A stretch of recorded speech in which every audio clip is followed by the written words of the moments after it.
আসসালামু আলাইকুম। বারে শুক্রবার আজকে আসছিলাম বারোদি। তো ওই যে আমার পিছনে দেখতেছেন একটা গেট, এটা লোকনাথের দরবারে ঢুকার গেট। তো গেটটা অনেক সুন্দর, চমৎকার। তো আমি এটাতে প্রবেশ করতেছি। তো ঢুকার পরেই আমি হঠাৎ করে তাকায় দেখলাম যে আমার বাম পাশে ওনারা মোমবাতি জ্বালাইতেছে। খুব সুন্দর লাগলো, স্থানটা খুব ভালো, আলাদা করা।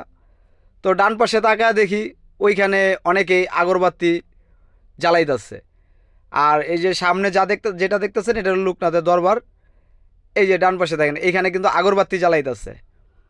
তো আমি আস্তে আস্তে একটু ভিতরে যাব।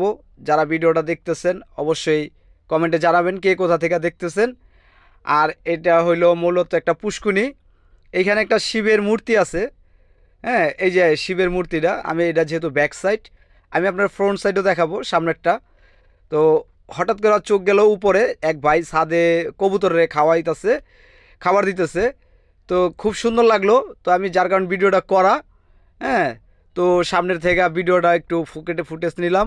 এই যে শিবের, এই একজন দেখি নদীর ভিতরে আবার সাঁতরায়া শিবের ওই দেন ভক্তি করতেছে। মানে কি বলবো, মানুষ আসলে মনের যে একটা আবেগ বা ভাব প্রকাশ, এটা করতে মানুষ কত না ইচ্ছুক। দেখেন উনি নদী মানে পুষ্করিণীটা সাঁতরায় গিয়ে ওইখানে করছে।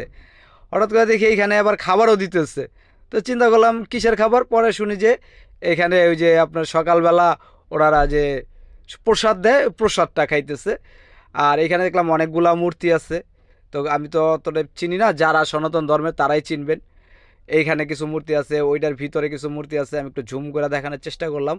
ওই যে ভিতরে কিছু মূর্তি আছে, আসলে আমরা তো মুসলমান, আমরা ভিতরে ঢুকতে পারি না বা ঢুকি নাই।